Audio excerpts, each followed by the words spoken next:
Basically आज के class में हम लोग ये देखने का प्रयास करेंगे। जैसे केस स्टडी में आता है कि मान लीजिए कोई शराबबंदी का मामला है। उसमें एक व्यक्ति पकड़ा गया है और इतना गरीब है, पुलिस थाने में आपने उसे अरेस्ट कर लिया है। इतना गरीब है कि वो उसका ना कोई परिवार से आने वाला है उसको छुड़ाने के लिए, और ना ही कोई उसको देखने वाला है। इस तरीके से बहुत गरीब परिवार के लोग हैं, वो गरीब तबके के लोग हैं। अब आप as a police service join करना चाहते हैं, या बहुत लोग पहले से पुलिस सर्विस में होंगे भी, तो उसे क्या लीगल एड दिलवा पाएंगे आप? क्योंकि ठीक है, उन्होंने शराब पिया, गलती किया, लेकिन उस पर लीगल एड की व्यवस्था क्या है सरकार के पास? दूसरा, ये जो प्रशांत किशोर जी ने हंगामा मचाया हुआ है कि 7 साल के अभियुक्त हैं, तब ये भी हम लोगों को जानना पड़ेगा कि एक्यूज क्या होता है, गिल्टी क्या होता है, उन्होंने किस तरीके का ऑफेंस किया है सम्राट चौधरी जी के बारे में। ठीक है, और थोड़ा सा जो हम लोगों ने एडमिनिस्ट्रेटिव पॉइंट ऑफ व्यू तो कार्तिकेयन सर ने पढ़ाया ही। अब जुडिशियल पॉइंट ऑफ व्यू भी पढ़ना है हम लोगों को कि डिस्ट्रिक्ट जज कौन होते हैं, कौन जुडिशियल मजिस्ट्रेट होते हैं, judicial magistrate class 1, judicial magistrate class 2। जो लीगल एड है हमारे यहाँ, तो किस तरीके से लीगल एड मिलता है, वो पूरा का पूरा जो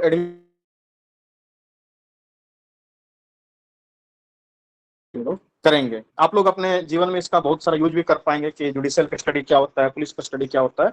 सिंपल सिंपल चीजें पूछी जाती हैं। कई बार पुलिस कस्टडी में कई लोगों के साथ घोर अत्याचार भी होता है, तो उससे संबंधित भी कई बार प्रश्न पूछे गए। तो आई थिंक क्लास काफी इंटरेस्टिंग होगा, जानकारी भी मिलेगा आप लोगों को और समझने सर का भी बीच प्रयास। में आपका आवाज अटक अटक के आ रहा है। क्या हो रहा है?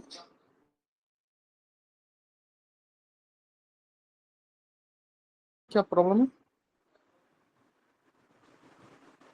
हेलो, ठीक है आवाज? हाँ सर ठीक है। ठीक है सर। यस सर, अब ठीक है। ओके, ठीक है। तो इन्हीं सब चीज़ों को समझने का प्रयास करेंगे। अल्टरनेट डिस्प्यूट रिजोल्यूशन क्या होता है? कई बार आप जब आप काम करते हैं तो वहाँ भी नेगोशिएशन, मीडिएशन, कंसल्सिएशन, आर्बिट्रेशन आप करवाते हैं।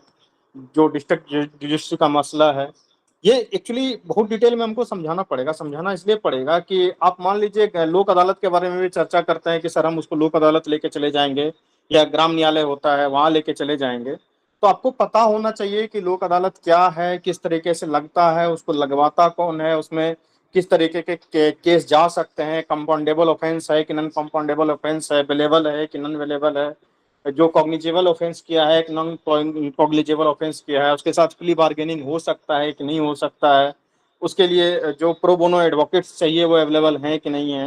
ये टोटली जुडिशियल टर्म है, तो इसको समझाने में काफी टाइम लगेगा। उसके बाद फिर आपको बिहार के जो शराबबंदी के मामले हैं, क्योंकि शराबबंदी का एक जो निगेटिव टाइप का इम्पैक्ट निकल के आया ये है कि बहुत सारे बिहार के लोग जो गरीब तबके के लोग हैं, जो शराब के इस मामले में थे पहले से और अभी भी पकड़े जा रहे हैं। तो जो अमीर तबके के लोग हैं वो तो छोड़ जा रहे हैं, लेकिन जो गरीब तबके के लोग हैं वो अभी भी जेलों में सड़ रहे हैं। ठीक है, उन्होंने क्राइम किया है, शराब नहीं पीना चाहिए था जब शराबबंदी लागू हुआ। जब शराबबंदी लागू हुआ तो उनको तो सीधा कॉग्निजेबल ऑफेंस बनाया गया था, तो बहुत कड़ा टाइप का कानून था। फिर उसको एक बार डिजोल्व किया गया कानून को, फिर डिजोल्व किया गया। जिस समय 2016 में लागू किया गया था, उसमें बिहार में शराबबंदी केस का मामला 45,000 केस पर ईयर रजिस्टर हो रहा था। आप सोच सकते हैं 2022 का एक दिन का इतिहास है पटना हाई कोर्ट का कि 32 कोर्ट रूम है पटना हाई कोर्ट में भी करंट स्थिति में। उसमें 16 कोर्ट रूम में सिर्फ शराबबंदी पर के बेल पर डिस्कशन चल रहा था। आप समझिए कि जो जुडिशरी का टाइम अन्य कानूनों में लागू हो सकता था वो शराबबंदी में भी लागू हो रहा था। पुलिस थाने को भी बहुत जो है कि परेशानी हुई है इस शराबबंदी के कानून से लेकर। आप अभी आप पर्सनली अगर किसी पुलिस ऑफिसर से बात करेंगे, जो खास करके एसएचओ लेवल का होगा या एसआई लेवल का होगा, जो कि पकड़ने के लिए जाते हैं, रेड करने के लिए जाते हैं, अरेस्ट सर्च एंड अरेस्ट में वो लोग जाते हैं, वो लोग चाहते ही नहीं कि शराबबंदी वाला पकड़ा जाए या फिर उसको पकड़ के लाएं। कारण क्या है कि उसको लाएंगे, लाने के बाद क्या होता है कि अगले दिन आपको मजिस्ट्रेट के सामने उपस्थित करना होता है। आप जुडिशियल मजिस्ट्रेट के सामने जाकर उपस्थित करेंगे, जुडिशियल मजिस्ट्रेट से फिर वो बेल क्या मांगेगा। और पहली बार अगर कोई शराब पी के आया है तो उसको बेल देना है, कुछ कंपाउंड भर के उसको बेल दे दिया जाता है। आपने पूरा मेहनत किया, रात भर सर्च एंड अरेस्ट का वारंट चलाया, पूरा उसको लेके गए पकड़ के थाने से, तो अगले दिन उसी दरोगा को पहुंचाना भी पड़ता है वहां पे, वो जेल में, सॉरी कोर्ट में पहुंचाने के बाद फिर वो छूट जाता है। तो बहुत ही गंभीर मसला है ये, जब शराबबंदी के अगेंस्ट में आपको देना होगा। स्टेटमेंट, तो इसमें बहुत सारे मामले हैं, उसको भी देख लेते हैं, समझ लेते हैं आखिर है कैसे, क्या चल रहा है ये। ठीक है, तो थोड़ा इंटरेस्ट आया टॉपिक में? टॉपिक इंटरेस्टिंग है? Yes yes sir. Yes sir. मैं क्या करूंगा कि एक एक करके पहले मैं बताते चले जाऊंगा हर चीजों को, ठीक है, कि इसमें क्या है, ये ग्राम न्यायालय है या फिर अल्टरनेट डिस्प्यूट सेटलमेंट मैकेनिज्म है इंडिया में, किस तरीके से काम करता है, ये आया कैसे, जो डिस्ट्रिक्ट कोर्ट है उसमें जो जज होते हैं, जज कितने प्रकार के होते हैं, जो जुडिशियल मजिस्ट्रेट होते हैं और एग्जीक्यूटिव मजिस्ट्रेट होते हैं, वो उसमें क्या अंतर होता है, मैं वहीं से स्टार्ट करूंगा। तो आप लोग क्या करेंगे, साथ के साथ जो जो पॉइंट इंपॉर्टेंट लगे आपको अपने हिसाब से, तो उसको लिखते चले जाएंगे। जो जुडिशियल कस्टडी है, पुलिस कस्टडी है, उसमें क्या अंतर है, ये पहले छोटे छोटे बहुत से टर्म समझाने पड़ेंगे। उसके बाद जो डिस्ट्रिक्ट कोर्ट होता है उसमें जजों का अपॉइंटमेंट कैसे होता है, उसमें भी दो तरीके के न्यायालय होते हैं, एक जिला न्यायालय होता है, एक सत्र न्यायालय होता है। आपने देखा होगा कि जिला एवं सत्र न्यायाधीश, तो जो सेशंस कोर्ट होते हैं वो किसके लिए होता है, और जो क्या कहते हैं सिविल को डिस्ट्रिक्ट कोर्ट होता है वो किसके लिए होता है, उसमें भी अलग अलग तरीके के वकील बैठते हैं, सॉरी जज बैठते हैं। तो जो क्राइम करेगा, क्राइम भी दो तरीके का होता है, एक सिविल सॉरी जो ऑफेंस होते हैं वो दो तरीके के होते हैं, एक तो सिविल क्राइम होता है, एक क्रिमिनल होता है। तो जो सिविल वाला है वो किस तरीके का क्राइम है, जो क्रिमिनल वाला क्राइम है वो किस तरीके का क्राइम है। जो क्रिमिनल क्राइम होता है वो स्टेट के अगेंस्ट माना जाता है, वो नन क्या कहते हैं कंपाउंडेबल ही रहता है लगभग, कि उसमें आप केस को वापस नहीं ले सकते हैं। इसको भी समझने का प्रयास करेंगे, ठीक है। तो सबसे पहले समझते हैं कि जुडिशियल मजिस्ट्रेट और एग्जीक्यूटिव मजिस्ट्रेट में अंतर क्या होता है। आप लोग जो बनेंगे वो कौन सा मजिस्ट्रेट बनेंगे, executive magistrate? Executive magistrate. Executive magistrate बनेंगे, जुडिशियल मजिस्ट्रेट आप लोग बन ही नहीं सकते। जो लॉ बैकग्राउंड का होगा और जो वो बीपीएससी में जुडिशियल सर्विस का एग्जाम देगा वही जो है कि सिर्फ जुडिशियल मजिस्ट्रेट बन सकता है, और अदरवाइज कोई मजिस्ट्रेट ऐसे बन नहीं सकता। वो एग्जीक्यूटिव कोई भी बन सकता है। दैट्स तो देखिए एग्जीक्यूटिव मजिस्ट्रेट और लीगल मजिस्ट्रेट में अंतर क्या होता है। तो एग्जीक्यूटिव मजिस्ट्रेट का क्या काम होता है, एग्जीक्यूटिव मजिस्ट्रेट का काम होता है लॉ एंड ऑर्डर को मेंटेन करना। लॉ एंड ऑर्डर को मेंटेन करना मतलब क्या है कि इनके पास किस तरीके का पावर है, प्रिवेंटिव पावर है, मतलब कि क्राइम को पहले होने से रोक देना, उसको क्या बोलेंगे, प्रिवेंटिव पावर है। तो लॉ एंड ऑर्डर को क्या करेगा, ये मेंटेन करेगा, और ये किस तरीके का पावर है, तो प्रिवेंटिव पावर है, ठीक है।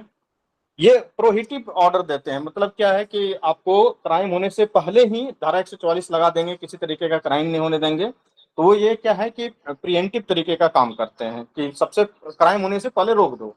एक होता है प्रिवेंटिव डिटेंशन।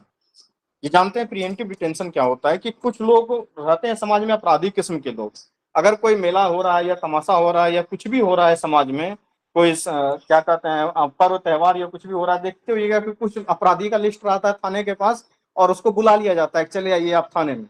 या फिर क्या कहते हैं चुनाव आया हुआ है तो बहुत सारे लोगों को क्या किया गया है, पकड़ पकड़ के उसको जेल में डाल दिया गया है या थाने पे बुला लेता है। क्यों ऐसा, ये जो डिटेंशन है, इस टाइप का डिटेंशन है, वो है प्रिवेंटिव डिटेंशन, मतलब कि क्राइम होने से पहले ही हो सकता है ये क्राइम कर सकता है, पॉसिबिलिटी है, उससे पहले उसको क्या करो, गिरफ्तार करके रख लो, ठीक है, फिर बाद में छोड़ देना है। ये क्या है, एग्जीक्यूटिव मजिस्ट्रेट में सबसे बड़ी बात क्या है कि ये कैन नॉट गिव पनिशमेंट, ये किसी भी तरीके का पनिशमेंट नहीं दे सकते हैं।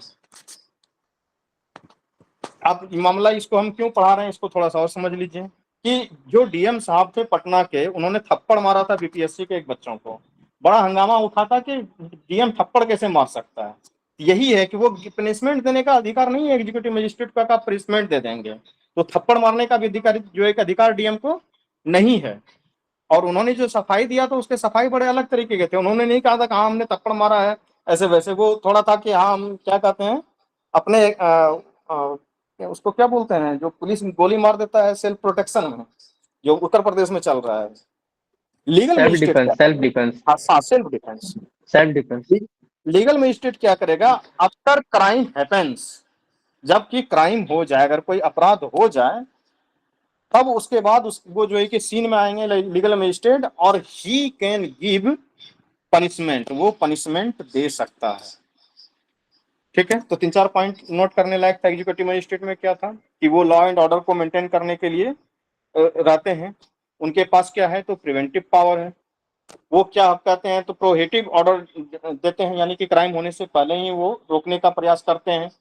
वो उनका जो डिटेंशन होता है वो प्रिवेंटिव डिटेंशन टाइप का मामला होता है कि गिरफ्तार किया जाता है अपराध होने से पहले ही। और सबसे बड़ी बात है कि एग्जीक्यूटिव मजिस्ट्रेट किसी भी तरीके का किसी को पनिशमेंट देने का कोई भी अधिकार नहीं रखता है, उसके पास कोई अधिकार ही नहीं है। ठीक है, लेकिन लीगल मजिस्ट्रेट क्या करेगा, वो क्राइम हो जाने के बाद वो सीन में आएंगे। ऐसा तो है नहीं कि आप देखते हैं जज साहब घूम रहे हैं रोड पे कि शांति बनाए रखिए, किसी भी तरीके से जो है कि पब्लिक ऑर्डर डिस्टर्ब नहीं होना चाहिए, जज साहब ये नहीं करते हैं। जज साहब जब क्राइम हो जाता है उसके बाद पूछते हैं कि बताओ तुमने कैसा क्राइम किया था। ठीक है, तो मामला क्लियर है लीगल मजिस्ट्रेट और एग्जीक्यूटिव मजिस्ट्रेट के बीच अंतर। यस सर आज का टॉपिक क्या है? ये जितने भी लीगल टर्म्स आपको आते हैं आपके क्या कहते हैं संज्ञान में, वो सारे हम लोग पढ़ लेंगे एक एक करके। Okay sir. तो ये समझ में आ गया आपको कि एग्जीक्यूटिव मजिस्ट्रेट क्या है, लीगल मजिस्ट्रेट क्या है। अब चलते हैं कि जुडिशियल कस्टडी और पुलिस कस्टडी में क्या अंतर होता है, उसको थोड़ा सा देख लेते हैं। क्या होता है अंतर, कुछ बताइए, तो जानते होंगे आप लोग। क्या है अंतर जुडिशियल कस्टडी और पुलिस कस्टडी के बीच में?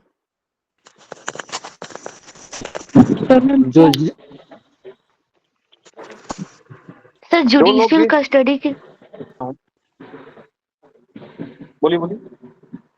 सर जुडिशियल कस्टडी के अंतर्गत जब भी मतलब अगर पुलिस किसी आरोपी को पकड़ती है तो 24 घंटे के भीतर उसे न्यायाधीश के समक्ष पेश करना होता है। वो उसे अपने डिटेंशन मतलब पुलिस के मतलब जेल में वो डायरेक्ट नहीं डाल सकती जब तक वो जुडिशरी के सामने नहीं जाए। हाँ, जुडिशियल मजिस्ट्रेट के सामने उसे प्रस्तुत करना होगा। जुडिशियल मजिस्ट्रेट के सामने लेके जाने के बाद जुडिशियल मजिस्ट्रेट ये तय करेंगे कि ये अगले कुछ दिनों तक पुलिस कस्टडी में रहेंगे या फिर इसको जुडिशियल कस्टडी में रखा जाएगा। तो जुडिशियल कस्टडी इट मींस के under supervision of the court, यानी पुलिस कस्टडी का मतलब है कि वो under the supervision of police के अंदर वो रह जा रहा है व्यक्ति। और जुडिशियल कस्टडी का मतलब है कि वो एक्यूज्ड जो है वो किसके अंदर है, ये कोर्ट के सुपरविजन में। किसी का माइक ऑन है? तो जुडिशियल कस्टडी में सर जो आरोपी होते हैं उसको जेल में रखा जाता है, न्यायिक जो कहते हैं जेल में। और जो पुलिस कस्टडी होती है वो पुलिस अपने नियंत्रण में रखती है, और वो जो होता है पुलिस कस्टडी तो वो न्यायाधीश के मर्जी के बाद होता है, अनुमति के बाद होता है। एक्यूज्ड को कहाँ रखेंगे? जुडिशियल कस्टडी में, जेल और प्रिजन में, मतलब किसको कारागार में रखा जाएगा। सर जनरली जुडिशियल कस्टडी में ज्यादा दिन तक रखा जाता है, पुलिस कस्टडी में 24 आवर्स बहुत के कम लिए। दिन के लिए रखा जाता है। और पुलिस कस्टडी में ले भी लेती है पुलिस, तो न्यायालय की अनुमति से लेती है, और वो 14 दिन का तक ले सकती है वो जांच पड़ताल करने के लिए। ये जो under the supervision of court, यानी कि जो जेल बना हुआ है वो किसका पार्ट है, वो कोर्ट का सुपरविजन में चलते रहता है। वहां पे सारे सुपरविजन किसके होते हैं, तो कोर्ट के होते हैं। और यहाँ पे पुलिस कस्टडी में क्या होगा कि एक्यूज्ड को कहाँ पे रखेगा, डिटेन्ड बाय पुलिस, यानी कि गिरफ्तार करके रखा है पुलिस ने। सब लोग लिखते जाएंगे क्योंकि फिर बाद में भूल जाएंगे। ये कहाँ पे रखते हैं, तो पुलिस स्टेशन में क्या रहता है, इनके पास लॉकअप रूम बना रहता है।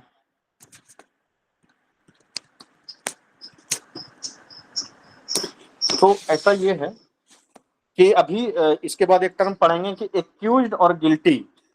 जो ये प्रशांत किशोर बोल रहे हैं सम्राट चौधरी के बारे में, वो क्या बोल रहे हैं कि वो 7 साल का अभियुक्त वो एक्यूज्ड है। हाँ, एक्यूज्ड है, वो अभियुक्त है, यानी कि उसके ऊपर आरोप लगा है, अभी वो आरोप क्लियर नहीं हुआ है, प्रूव नहीं हुआ है, तय हो गया। एक्यूज्ड नहीं, वो गिल्टी है, एक्यूज्ड नहीं है, वो गिल्टी है। उसके ऊपर 7 साल के अपराध का आरोप तय हुआ था। तय होने के बाद उसको कोर्ट ने सजा का दिया था। सजा देने के बाद वो जेल में थे व्यक्ति। जेल से छूटने के लिए उन्होंने अपना जो है कि एक सर्टिफिकेट लगाया, उसमें उन्होंने ये प्रूव किया कि हम अभी नाबालिग हैं, इसलिए हमको जेल में नहीं रखा जा सकता। इसका बेस्ट एग्जांपल जुवेनाइल का उन्होंने सर्टिफिकेट बकायदे लगाया था कि हम जो है कि अभी नाबालिग हैं और हमको जो है कि जेल से रिहा कर दिया जाए। ये इसका बेस्ट एग्जांपल फिर प्रशांत किशोरी देते हैं। क्या एग्जांपल देते रहते हैं कि जैसे निर्भया के केस में एक व्यक्ति छूट गया है, वो भी रेप के केस में भागीदार था, उन्होंने भी बलात्कार किया था, लेकिन वो लड़का चूंकि 13 साल या कुछ साल का था तो इसलिए वो छूट गया, बाद बाकी 3 लोगों को इधर फांसी हो गया। ऐसा नहीं है कि उन्होंने अपराध नहीं किया है, यानी कि वो एक्यूज्ड नहीं है, वो गिल्टी हैं, अभियुक्त हैं। तो एक्यूज्ड और गिल्टी के अंतर बीच अंतर समझ में आ गया कि एक्यूज्ड क्या यस होता सर। है, गिल्टी क्या होता है। गिल्टी होने के लिए सर मतलब कोर्ट में कन्विक्ट हो जाते हैं, फिर वो गिल्टी हाँ, कहलाते हैं। एक्यूज ने बस कोर्ट में। मतलब कंप्लेन उसके खिलाफ है तो वो एक्यूज है। हाँ, अब ये टर्म क्या है हम लोगों के यहाँ कि एक्यूज्ड अंटिल प्रूवन गिल्टी, मतलब कि यस जब सर। तक कि आपको प्रूव नहीं कर दिया गया है, अगर आपके ऊपर कोई आरोप लगा हुआ है और उसको प्रूव नहीं कर दिया गया है, तब तक आप निर्दोष माने जाते हैं, कोर्ट ये मान के चलती है। Yes sir. ठीक है। एक होता है सिविल केस और एक होता है क्रिमिनल केस। क्या होता है सिविल और सर क्या होता है क्रिमिनल? सर एक बार और एक्सप्लेन कर दीजिए ना एक्यूज्ड और गिल्टी को। देखिए, जैसे कि आपके ऊपर हमने आरोप लगाया कि आपने जो है कि मेरा कलम चोरी किया है, आप चोर हैं, ठीक है। जैसे सम्राट चौधरी के ऊपर, सम्राट चौधरी का तो खैर प्रूफ हो गया है। सबसे पहले सम्राट चौधरी के ऊपर क्या हुआ होगा कि 7 लोगों की हत्या का उसको जो है कि आरोपी बनाया गया होगा कि ये जो है व्यक्ति एक्यूज्ड है 7 लोगों के हत्या का, इसके ऊपर आरोप है। उसके बाद फिर 7 लोगों की हत्या क्या हुआ होगा, उसका पूरा प्रोसेस चला होगा, उसके प्रोसेस के अंतर्गत जांच हुआ होगा, पूरा जांच होने के बाद उसको तय किया गया कि हाँ ये इसी व्यक्ति ने 7 लोगों का हत्या किया है। 7 लोगों का हत्या किया है, उसके बाद कोर्ट ने उसे गिल्टी माना। जैसे अभी जो लालू प्रसाद यादव के केस में यही हुआ है ना, उनको गिल्टी मान लिया गया है। तो उसी तरीके से सम्राट चौधरी को कोर्ट ने गिल्टी माना कि हाँ ये व्यक्ति 7 लोगों के हत्या का आरोपी है, यानी कि वो अभियुक्त है। तो अभियुक्त होने के बाद फिर कोर्ट सजा तय करती है कि अब आप अगर 7 लोगों के मर्डरर हैं तो आपको 14 साल का सजा होगा, का आजीवन कारावास होगा। वो जज के द्वारा तय किया जाता है। तो जब तक कि आपके ऊपर आरोप लगा हुआ है, वो प्रूफ नहीं है हुआ है, तो अब तब तक आप क्या है, एक्यूज्ड हैं। आरोप लगे और लगने के साथ साथ कोर्ट के द्वारा वो प्रूफ्ड भी हो जाए, तब आप क्या हो जाएंगे, गिल्टी हो जाएंगे। गिल्टी हो जाएंगे तो क्या हो जाएगा, उसके बाद आपको सजा दिया जाएगा। ठीक है। सर तो सम्राट चौधरी जी पे प्रूवन था हाँ, 7 प्रूवन मर्डर। प्रूवन। वो प्रशांत किशोर क्या टर्म यूज करते हैं कि वो 7 लोगों के हत्या का अभियुक्त है। अभियुक्त है, अभियुक्त है। हाँ, अभियुक्त मतलब कि वो गिल्टी है। मतलब वो उन्होंने 18 साल की एज के पहले किया था, इसलिए मतलब उन्होंने सर्टिफिकेट ऐसा प्रोड्यूस कर दिया कोर्ट के सामने से। ऐसा ऐसे कुछ मतलब होगा नहीं 18 से पहले, लेकिन उन्होंने मतलब वो फॉल्स लगा के उन्होंने दिखा दिया कि 18 साल से कम उम्र माइनर है तो वो छूट गए हैं। सर हाँ, अक्यूज उन्होंने के सर अपना तो हिंदी माइनर में का क्या बोलेंगे? सर लगा। ये सर सर माइनर रिसेंट के केस है। सर माइनर के केस में तो बाल सुधार गृह में रखा जाता है ना। माइनर के केस में कई बार बाल सुधार गृह में रखा भी जाता है, कई बार छोड़ भी देते हैं, क्योंकि उनके पिताजी भी मंत्री थे उस समय पे, तो उनको छोड़ ही दिया गया था। ऐसा हुआ। सर अक्यूज को हिंदी में क्या बोलेंगे? इसको बोला जाता है, क्या कहते हैं, ये तो अभियुक्त होता है। आरोपी आरोपी। हाँ, उसको आरोपी बोला जाएगा। ये है अभियुक्त, ये है आरोपी, लेकिन आरोप इसका अभी तय नहीं हुआ। दो टर्म समझे, अब सर समझते हैं थोड़ा। आरोपी नहीं बोला जाता है सर, आरोपित होता है सर। अच्छा, हाँ, आरोपित। आरोपित मतलब कि आपके ऊपर अभी चार्ज प्रूव नहीं होगा। 2 टर्म हो गया। अब समझते हैं कॉग्निजेबल ऑफेंस और नॉन कॉग्निजेबल ऑफेंस क्या होता है।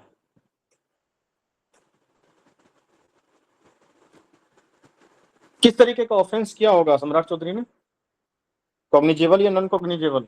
कॉग्निजेबल। Cognizable offence. मतलब कि संज्ञेय अपराध जिसको बोलते हैं, संज्ञेय अपराध।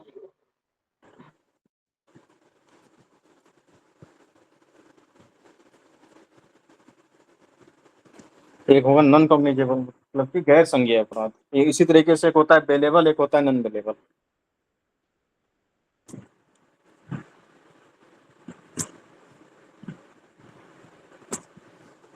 तो क्या होता है संज्ञेय अपराध और क्या होता है गैर संज्ञेय अपराध?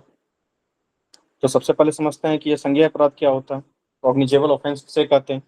ये जो अपराध होता है नॉर्मली, ये नॉर्मली जो है कि मोर सीरियस नेचर का होता है, वो सीरियस ऑफेंस होते हैं, यानी कि किसी का हत्या कर दिया गया है, मर्डर कर दिया गया है, या किसी को मार के कोई भाग गया है, किसी को रैश ड्राइविंग कर दिया गया है, या रोड पे जो है कि गाड़ी से दाब के छोड़ के चाँप के चला गया, इस तरीके से जो केस होते हैं वो कहलाते हैं कॉग्निजेबल ऑफेंस।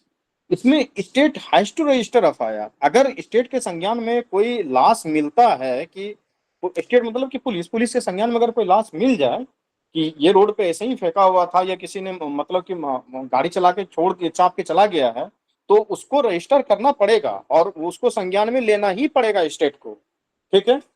और वो जो भी उन्होंने जिसने भी ऐसा किया है उस पीपल पे ऑन अकाउंट पे लाना पड़ेगा, ये स्टेट की ड्यूटी है। तो ये जो कॉग्निजेबल ऑफेंस होता है, मान लीजिए कि आप किसी ने कॉग्निजेबल ऑफेंस कर दिया, किसी का हत्या कर दिया, यानी कि गंभीर तरीके का अपराध होता है, इसमें 7 साल से ज्यादा का ही मोस्टली सजा होता है इस केस में ऐसा। तो जो इस टाइप के केस हैं और ये सजा जो है कि अभी देता है, तो वो सेशन कोर्ट में डिस्ट्रिक्ट कोर्ट लेवल के जो जज होते हैं वही दे सकते हैं। अभी समझाते हैं डिस्ट्रिक्ट कोर्ट के लेवल के जज कौन होते हैं। Judicial magistrate class 1, judicial magistrate class 2, किसके दायरे में ये केस आएगा वो भी समझा देते हैं।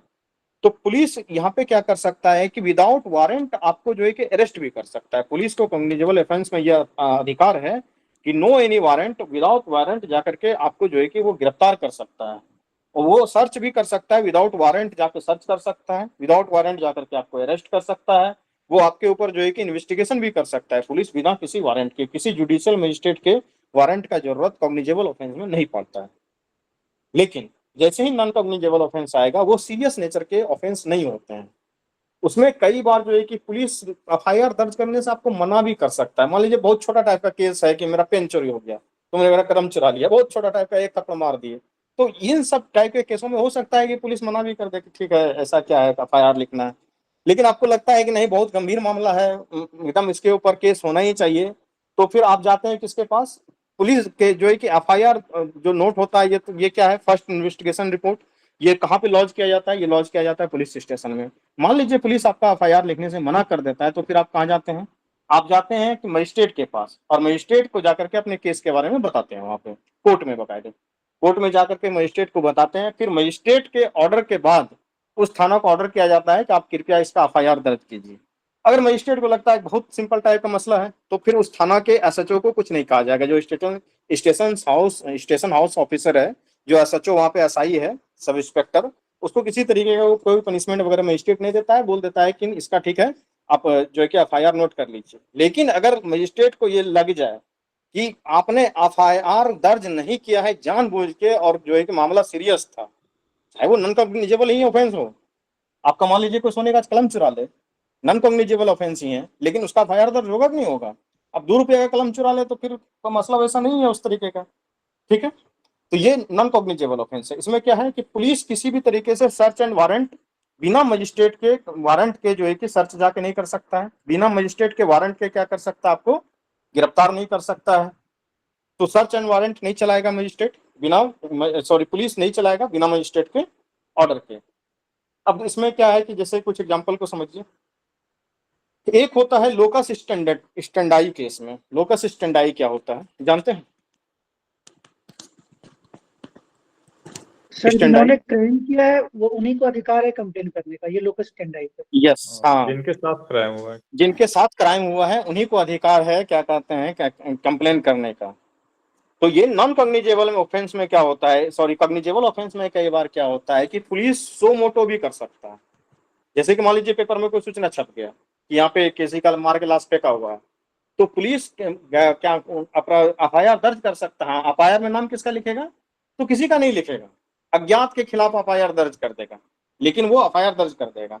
लेकिन कॉग्निजेबल ऑफेंस में क्या होता है कि लोकस स्टैंडाई खोजा जाता है कि आपके खिलाफ अपराध हुआ है या नहीं हुआ है, आप उसमें विक्टिम है या नहीं है, ये चीज को जांचा जाता है कॉग्निजेबल ऑफेंस में, ठीक है। तो यहाँ पे आपको लोकस स्टैंडाई होना जरूरी है, और यहाँ पे कॉग्निजेबल ऑफेंस में जो है कि लोकस स्टैंडाई होने की आवश्यकता नहीं है। तो इस तरीके से ये कॉग्निजेबल ऑफेंस था और ये नॉन कॉग्निजेबल ऑफेंस था। सर नॉन कॉग्निजेबल में अगर एफआईआर कराना है तो कैसे होगा सर? आप पुलिस स्टेशन जाकर एफआईआर करा सकते हैं नॉन कॉग्निजेबल में, और वहां पे तो लेने में मना करेगा ना सर नॉन कॉग्निजेबल? नहीं, पुलिस ऐसे आसानी से एफआईआर लेने में मना नहीं कर सकता है। बहुत कोई हल्का टाइप का केस हो, 2 रुपया का कलम चुरा लिया है, तो भले ही वो आपसे जो है कि सिंपल वो कंप्लेन लिखवा के छोड़ देगा या फिर और कुछ करेगा, लेकिन कुछ ना कुछ करेगा थाने में। पुलिस को मतलब ऐसे नहीं होता है कि सीधा सीधा किसी को मना कर देगा। अगर सीधा सीधा मान लीजिए किसी का एफआईआर लिखने से मना कर दिया और वो बंदा का अगले दिन वो मजिस्ट्रेट के पास पहुंच जाए, कल अगले दिन कोर्ट में पहुंच जाए, तो फिर पुलिस का क्या होगा? वहां से मजिस्ट्रेट जो है कि देते भी हैं, तो जो एसएचओ है उनको भी तो बुलाते हैं कि तुमने एफआईआर क्यों नहीं लिखा। एफआईआर तो सारे लिखवाना आपका केसेस में अधिकार है। एफआईआर सारे केसेस में होता है सर? सारे केस में नहीं होता है, मतलब देखिए प्रैक्टिकली बातें तो यही है कि एफआईआर बहुत तो सारे दुनिया भर केस में का जो जिस है ना तरीके का सनहा दर्ज दर्ज नहीं किया होता जाता है, है। बिना 300-500 दिए तो एफआईआर दर्ज होता ही नहीं है। जो लोग होंगे सर थाने में उन लोग को पता होगा। सर ये जनरली लिखवा सर देगा जैसे कॉग्निजेबल है या नॉन सनहा दर्ज होता कॉग्निजेबल? है सर। हसनाव दर्ज करवा के कई बार छोड़ दिया जैसे जाता तो है। जनरली हाँ बोलते हैं कि पुलिस थाने चला जाओ, केस कर दो, तो सारे केस में मतलब एफआईआर का मतलब नहीं कोई? नहीं, देखिए एफआईआर दर्ज करवाना आपका अधिकार है, आपका एफआईआर दर्ज होना ही चाहिए। लेकिन पुलिस भी कई बार अपने स्तर से देखती है कि केस का जो है कि ऑफेंस कितना बड़ा है, जो अपराध हुआ है वो कितना बड़ा अपराध हुआ है। अगर बड़ा अपराध हुआ है तो एफआईआर लिखना ही पड़ेगा, उसमें कोई उपाय नहीं है। लेकिन कई बार छोटे मोटे मामले होते हैं, जैसे कि झगड़ा हो गया है, 2 थप्पड़ मार दिया, पति पत्नी में झगड़ा हो गया, अब उसमें एफआईआर लिखना नहीं चाहती है पुलिस, इसलिए कि ठीक है उसको बुला करके फिर वो समझा सकता है। पुलिस के पास अल्टरनेट डिस्प्यूट रेजोल्यूशन मैकेनिज्म भी तो है, आप यहाँ तो पे जो लिखा हुआ जिसको है। मतलब वो सॉल्व करना चाहे वो कर सकती है इनिशियल लेवल पे, अगर नहीं तो फिर एफआईआर। सिर्फ छोटे स्तर के, बड़े स्तर के नहीं। हाँ। जैसे नेगोशिएशन करवा सकता है, मीडिएशन करवा सकता है, कंसिलिएशन करवा सकता है, आर्बिट्रेशन करवा सकता है। ये अल्टरनेट डिस्प्यूट रिजोल्यूशन मैकेनिज्म है इंडिया में, तो वो भी छोटा मोटा चीज वो करवा सकता है। या फिर आपका क्या कहते हैं वो, क्या बोला अभी आपने, वो लिख के ले लेता है एक तो इसको सनहा क्या सर तो सनहा। हाँ सनाहा लिख के ले लेता है। तनहा तनहा सना तनहा सनाहा लिख के ले लेता है। ठीक है, तो सनाहा भी लिख सनहा इज लेता है लाइक कई बार। मतलब जस्ट एक तरीके प्राइमरी का मतलब। छोटा सा कंप्लेंट टाइप समझ लीजिए उसको। जनरल वो डायरी बोलते हैं ना सर उसको जन, इंग्लिश में। जनरल डायरी, ये छोटा सा कंप्लेन टाइप का मामला है कि छोटा सा कंप्लेन नोट करके रख लिया कि आगे कोई मार झगड़ा ना हो समाज में। आपका सना लिखाया हुआ है पहले से, अगर मार झगड़ा करेंगे तो एफआईआर दर्ज होगा, पुलिस एक्शन लेगी आपके अगेंस्ट में। तो वो डिटरेंस क्रिएट करने का एक तरीका है, और कुछ नहीं। अब आते हैं बेलेबल और नॉन बेलेबल पे। सर कौन डिसाइड करता है सर कि ऑफेंस कॉग्निजेबल है या नॉन कॉग्निजेबल? ये देखिए, जितने भी कॉग्निजेबल ऑफेंस हैं, नॉन कॉग्निजेबल ऑफेंस है, बेलेबल है, नॉन बेलेबल है, कंपाउंडेबल है, नॉन कंपाउंडेबल है, ये आप जो क्या कहते हैं लॉ का बुक रहता है उसमें बकायदे इसके लिस्ट दिए हुए रहते हैं कि आपने किस तरीके का अपराध किया है। आपके ऊपर जो है कि सीआरपीसी में वो लिखा रहता है कितना आपके ऊपर सजा होने वाला है, उसमें पूरा लिस्ट है। कॉग्निजेबल ऑफेंस का लिस्ट है, नॉन कॉग्निजेबल ऑफेंस का लिस्ट है, बेलेबल ऑफेंस का लिस्ट है, नॉन बेलेबल का ऑफेंस का लिस्ट है, कंपाउंडेबल ऑफेंस का लिस्ट है, नॉन कंपाउंडेबल ऑफेंस का पूरा लिस्ट लिखा हुआ रहता है। किसमें कितना सजा होना है, मैक्सिमम सजा कितना है, मिनिमम सजा कितना है, किसमें फाइन लेके छोड़ देना, पूरा लिस्ट लिखा हुआ रहता है। कई बार कानून जब बनता है तो कानून के अंदर भी लिखा हुआ रहता है, जैसे कि शुरुआत में शराबबंदी कानून को ही कॉग्निजेबल ऑफेंस बना दिया था। कॉग्निजेबल ऑफेंस बनाने से पुलिस को इतनी परेशानी हुई थी कि अगर शराब किसी के घर में पकड़ा गया तो वो पूरा का पूरा उसका घर सील हो सकता था। आप जानते हैं ना शराबबंदी 2016 में जो ये ऑफेंस था। और उस कॉग्निजेबल ऑफेंस का मतलब है कि संज्ञेय अपराध है, यानी कि स्टेट को एफआईआर किसी भी सूरत में रजिस्टर करना ही करना होगा, कोई उपाय नहीं है इसका, बहुत गंभीर किस्म का अपराध है। तो वो जब कानून बनता है किसी को लेकर के, जैसे कभी परीक्षा वाला जो अधिनियम पास किया गया है उसमें पूरा तरीके से लिख दिया है non bailable, non compoundable, cognizable, सारा एक लाइन से लिखा हुआ है उसके उसके क्या कहते हैं जो कानून बना हुआ है कानून में ही लिखा हुआ है। ये सारा चीज उसके कानून में ही लिखा रहता है कि ये कैसा अपराध है। ठीक है, हर अपराध का तो एक कानून बना हुआ है ना, बाकायदे उसके जो सीआरपीसी है वो सीआरपीसी में सारे रूल्स रेगुलेशन लिखे हुए हैं कैसे क्राइम होगा। उसमें फिर एविडेंस एक्ट है कि एविडेंस में किसको माना जाएगा नहीं माना जाएगा। ठीक सर है, एक जिसमें ही बात सजा ये का है सर प्रावधान कि 2 वर्ष से अधिक होता है वो संज्ञेय अपराध होता है। कौन सा,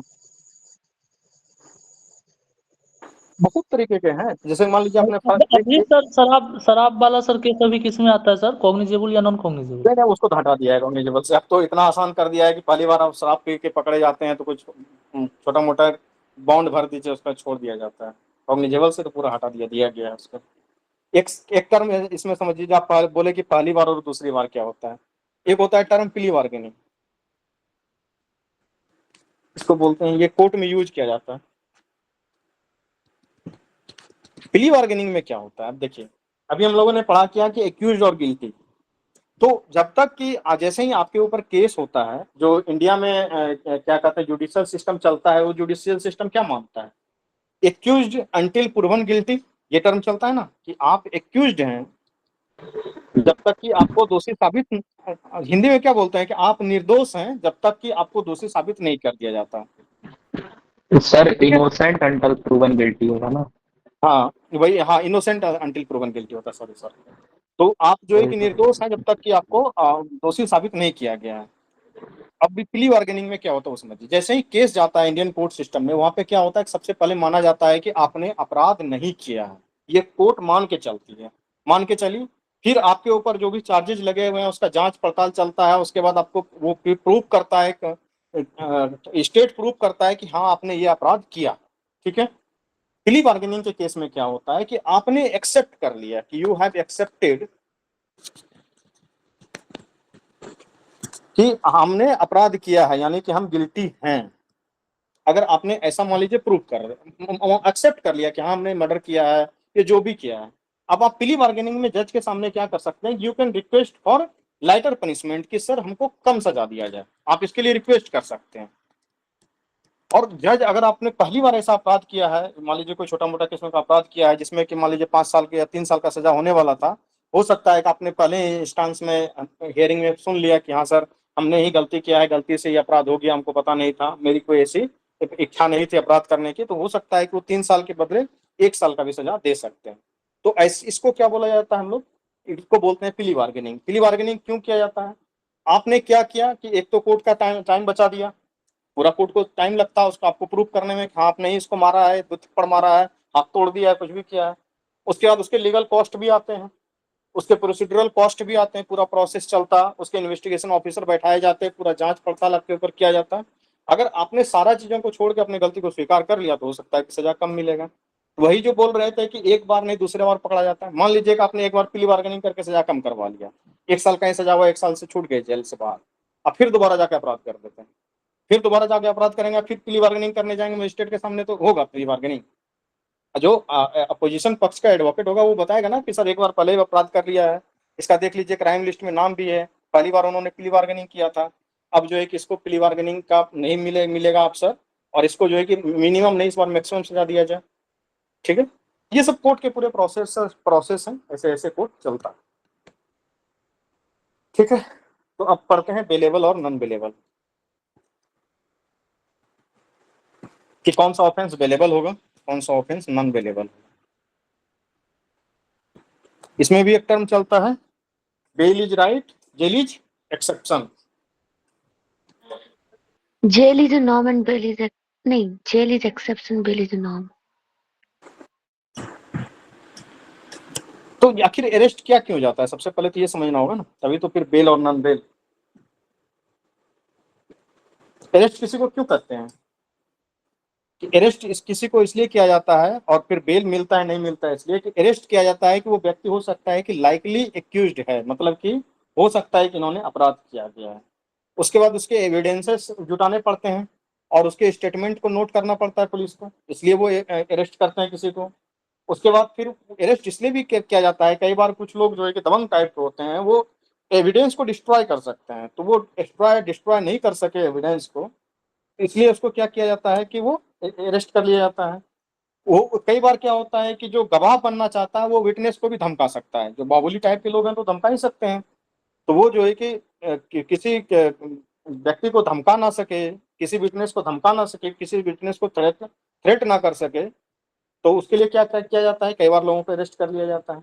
अब कई बार जो है कि वो भाग भी सकता है, अगर अमीर प्रवृत्ति के लोग हैं, बाहुबली प्रवृत्ति के लोग हैं, लंबा पकड़ है, तो वो भाग भी सकता है कि run away from the law, वो कानून से भाग भी सकता, भाग के चला गया नेपाल।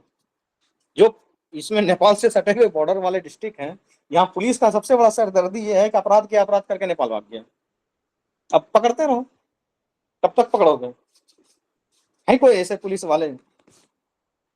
तो अगर अपना वो रन अवे ना हो जाए कहीं लॉ से, इसलिए क्या किया जाता है, उसको सबसे पहले तो अरेस्ट किया जाता है। अरेस्ट का कारण समझ गया कि वो लाइकली एक्यूज्ड हो सकता है, एविडेंस उसके लेने हैं, उसके स्टेटमेंट लेने हैं, इसलिए उसको अरेस्ट किया जाता है।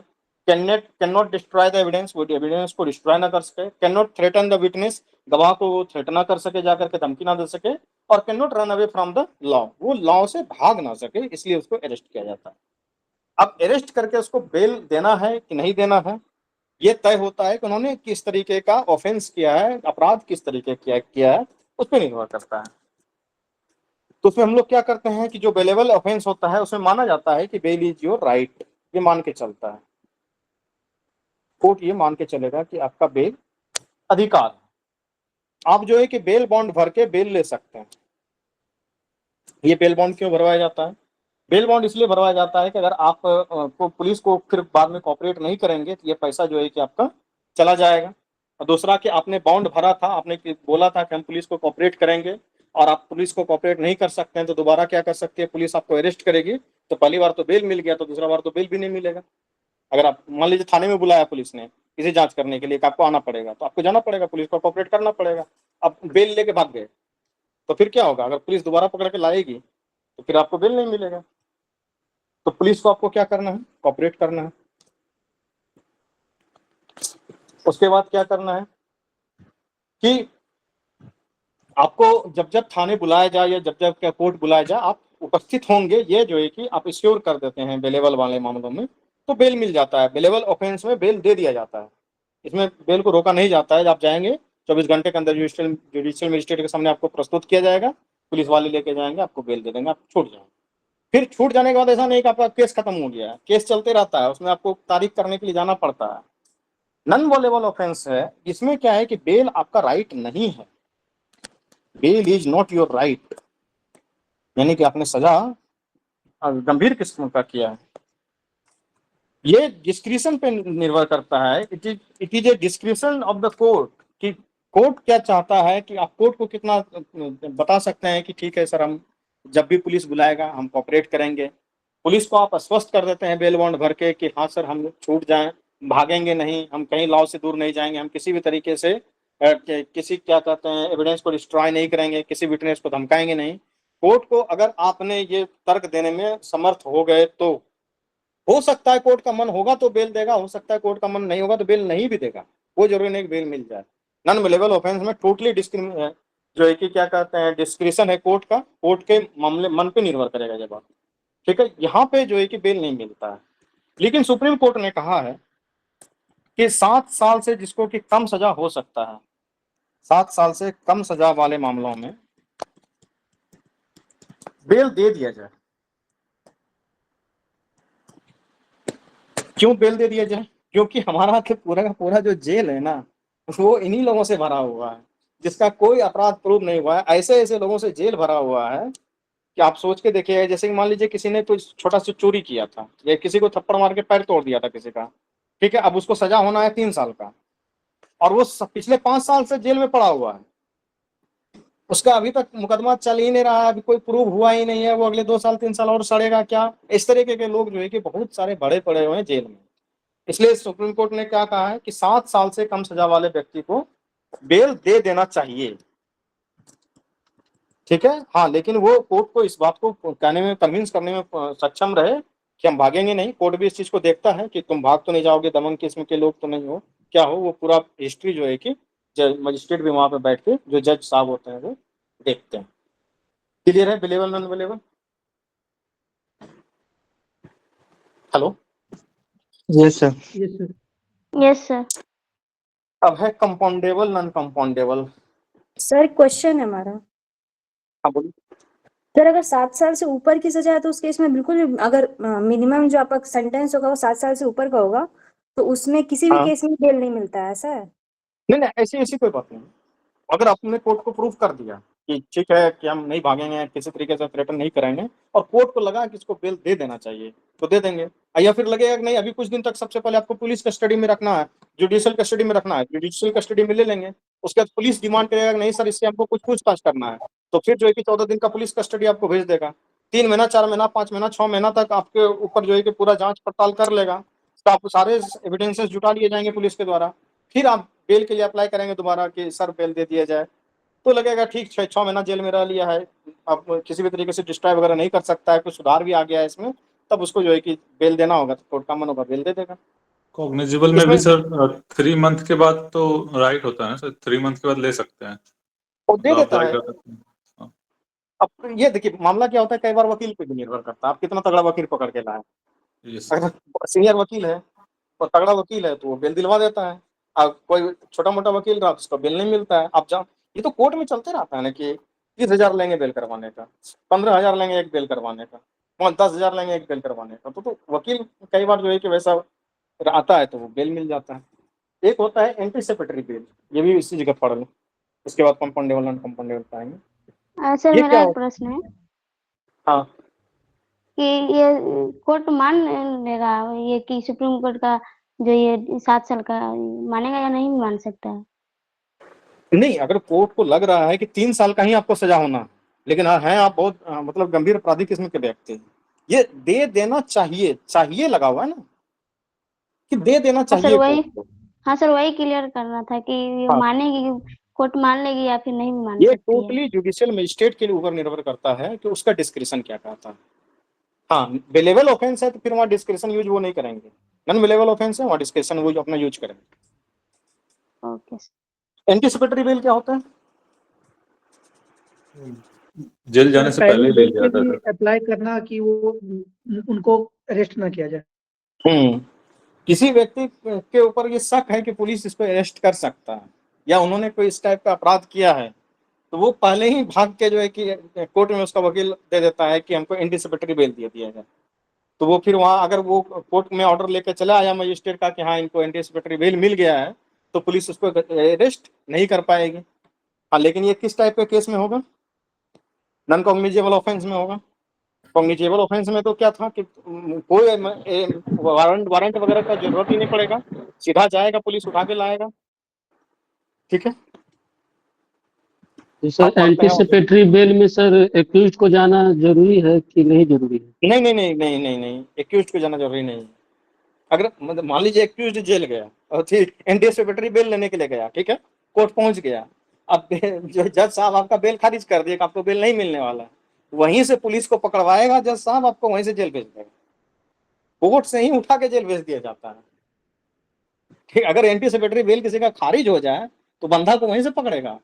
एंटीसिपेटरी बेल में 100% ये मामला लगभग रहता है कि वहां पे एक्यूज नहीं जाता है, उसका वकील जाता है, वकील एंटीसिपेटरी बेल मांगता है, उसको साक्ष्य प्रस्तुत किए जाते हैं उसके सामने, उसके बाद जज साहब का डिस्क्रिप्शन होता है। क्या इसमें डर है ना कि पकड़ेगा, अब पकड़ के जो है कि लेकर एकदम जेल ही पहुंचाएगा, कहीं नहीं छोड़ेगा बीच में। उसके बाद मान लीजिए कि आप बाहर हैं तो कहीं भाग के चले गए उत्तर प्रदेश, भाग के चले गए नेपाल, अब पुलिस खोजते रहे पकड़ते रहे, ऐसा खूब होता है।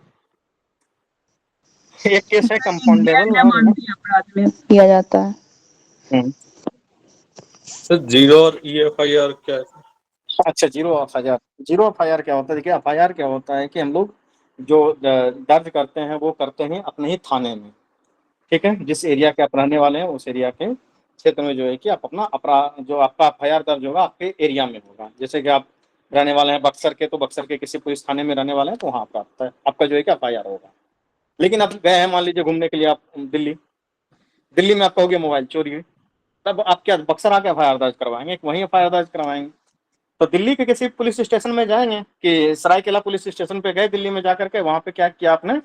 सरायकेला में पुलिस स्टेशन में जो है कि आपने एफआईआर दर्ज करवाया, तो वहां जो एफआईआर लिखा जाएगा वो जीरो एफआईआर के रूप में नोट किया जाएगा आपका। और फिर वो एफआईआर आपके जो है कि इस पुलिस स्टेशन जहां जहां भी आपका घर है वहां के पुलिस स्टेशन को बाद में ट्रांसफर कर देता है। ठीक है, तो ये है जीरो एफआईआर। EFIR क्या है कि पुलिस स्टेशन जाने की जरूरत नहीं, लैपटॉप खोलिए, वेबसाइट खोलिए, अपने मन से ही कंप्लेन दर्ज कर दीजिए, जैसे फ्लिपकार्ट पे करते हैं, तो जैसे अमेजन पे करते हैं, तो हो गया EFIR। मेरे साथ जहाँ पे क्राइम हुआ है वहीं पे FIR दर्ज होना है ना, मेरे रेसिडेंस पे क्यों ट्रांसफर करेगा सर? एफआईआर में आपको ट्रांसफर कर दिया जाता है फिर आपके रेसिडेंस में। नहीं सर, FIR तो जहाँ पे क्राइम होगा वहीं, जैसे मैं अगर एक्सीडेंट दिल्ली में जाके किया तो मेरे घर पे मेरे रेसिडेंस के थाने पे क्यों होगा FIR सर? वहाँ FIR तो दिल्ली में ही होगा ना। एफआईआर जो एफआईआर वहाँ पे लिखा जाएगा वो जीरो एफआईआर के रूप में लिखा जाएगा वहाँ पे, मतलब कि आप उस थाने के व्यक्ति नहीं है लेकिन आपका घटना वहाँ पे हुआ है, जीरो एफआईआर के रूप में वो नोट कर लेंगे। ऐसे मतलब केसेस मैंने देखे हैं जहाँ पे मतलब जैसे दिल्ली में क्राइम किया है तो फिर बिहार से कुछ लेना देना नहीं है उसका।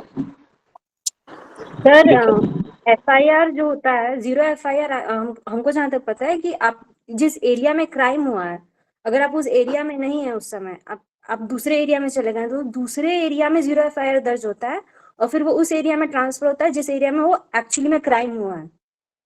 देखिए मैं क्या कहना चाह रहा हूँ समझिए आप।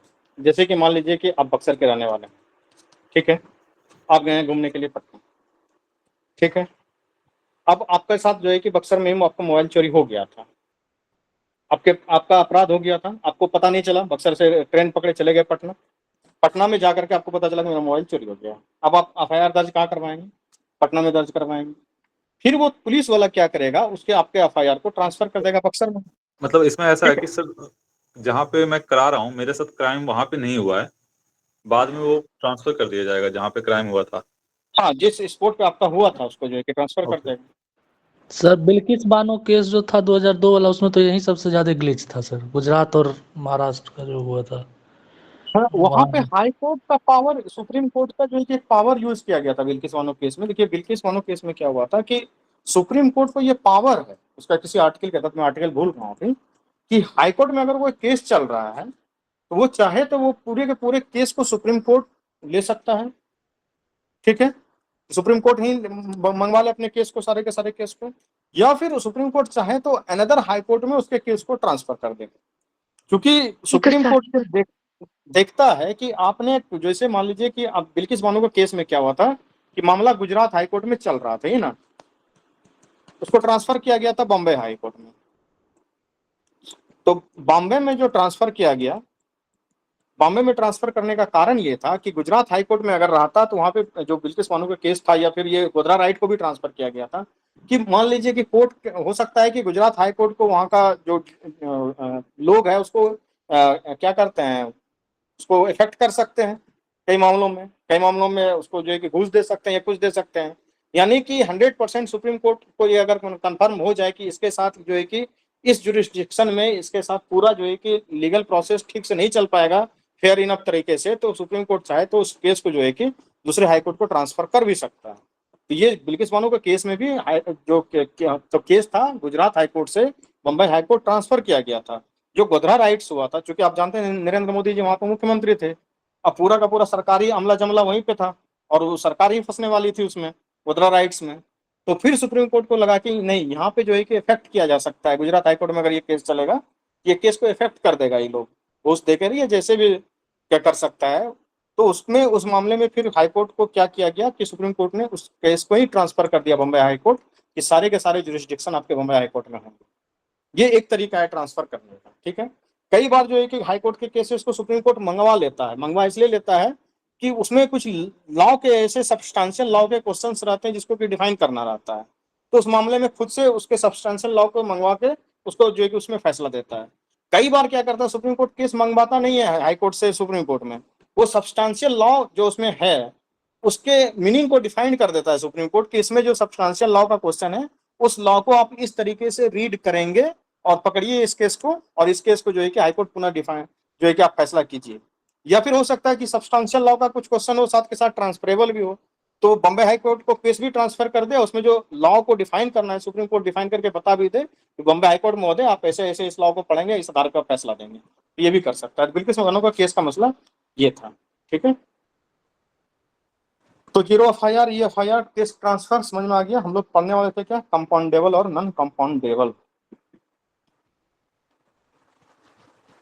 तो 0 FIR में क्या निकला सर? 0 FIR में होता है कि जब कोई भी टेरिटरी में जब कोई आपके साथ केस अपराध होता है, हुआ है, ठीक है, उस स्थान पे अगर आपने पुलिस को नहीं रिपोर्ट कर पाए तो आप दूसरे स्थान पे जाके उसको रिपोर्ट करवाते हैं और पुनः जिस स्थान पे आपके पास अपराध हुआ है उसको जो है कि वहां पे ट्रांसफर कर दिया जाता है। जैसे मैंने उदाहरण दिया कि बक्सर से आपने ट्रेन पकड़ा, ट्रेन पकड़ के चले गए आप पटना, पटना जाने के बाद आपको पता चला मेरा मोबाइल चोरी हो गया है, तो पटना में क्या करेंगे आप, FIR दर्ज करवाएंगे।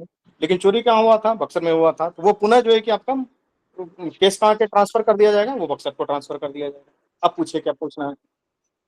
सर मैंने इंटरनेट पे अभी पढ़ा सर 0 FIR के बारे में, उसमें लिखा हुआ है कि कहीं भी हम अपना केस को रजिस्टर करवा सकते हैं इर्रिस्पेक्टिव ऑफ द उस टेरिटरी में, उस थाना का टेरिटरी वो उस केस के अंदर आ रहा है कि नहीं आ रहा है।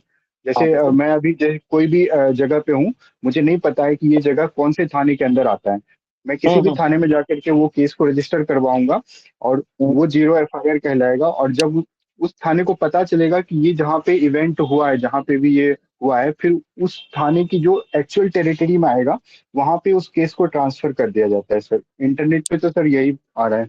तो हम भी तो वही कहा है, हमने क्या कहा, सेम बात है बिल्कुल। नहीं आप जो बोल रहे सर, हैं, हाँ, हम अंदर क्या अलग क्या बोल रहे हैं बताइए तो। नहीं, जैसे आपने कहा ना कि वो घर के एड्रेस पे आ जाएगा, बक्सर में आ जाएगा, वो बक्सर में जरूरी नहीं आए। जैसे कि नहीं, व्यक्ति का मेरे साथ कोई क्राइम हुआ मुंबई में सर, तो मुझे नहीं पता कि ये लोकेलिटी मतलब थाने में आएगा या फिर बोरीवली में आएगा, मुझे नहीं पता। तो मैंने बोरीवली में जाके FIR करवा दिया, लेकिन सुबह पता चला कि नहीं, वो जो टेरिटरी है वो थाने में आएगा, तो वो थाने में वो केस को ट्रांसफर करवाया जाएगा। मेरी बात बस इतनी। जिस क्षेत्र में आपके साथ अपराध हुआ है ना, और उस क्षेत्र का जो लोकल थाना है उसको ट्रांसफर किया जाएगा। तो हाँ, इस हाँ, केस में यही सर। बक्सर वाले केस में आप कंफ्यूज इसलिए किए कि व्यक्ति का घर भी बक्सर ही था, इसलिए उसके घर पे वो ट्रांसफर हो गया। हाँ, घर पे ट्रांसफर नहीं होता, बस मेरी वो इतना सा क्वेश्चन है कि सर। मेनली वो क्षेत्र समझिए, एरिया, यस, वो यस एरिया को अच्छा ट्रांसफर कर दिया। ठीक है, यस। कंपाउंडेबल में चलते हैं।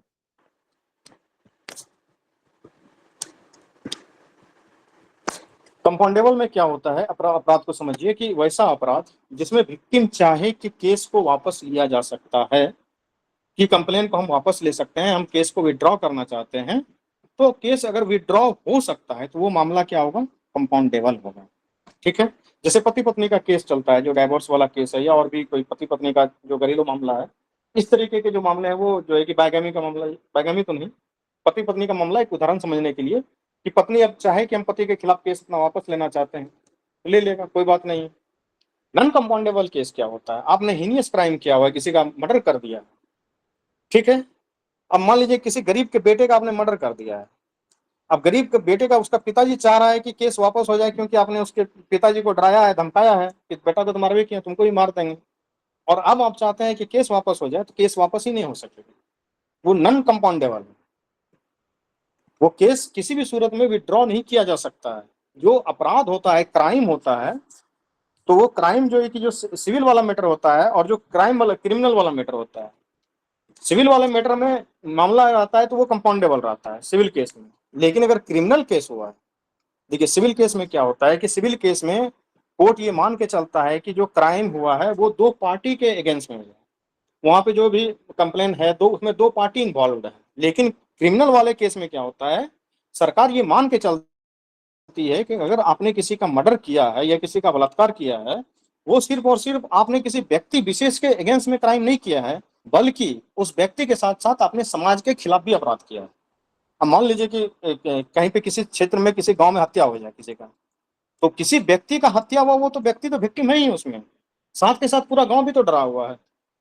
तो इसमें क्रिमिनल केस में सरकार ये मान के चलती है कि जो क्राइम किया गया है वो सिर्फ और सिर्फ किसी पर्सन विशेष के अगेंस्ट में नहीं है, वो अगेंस्ट द सोसाइटी है, अगेंस्ट द स्टेट है।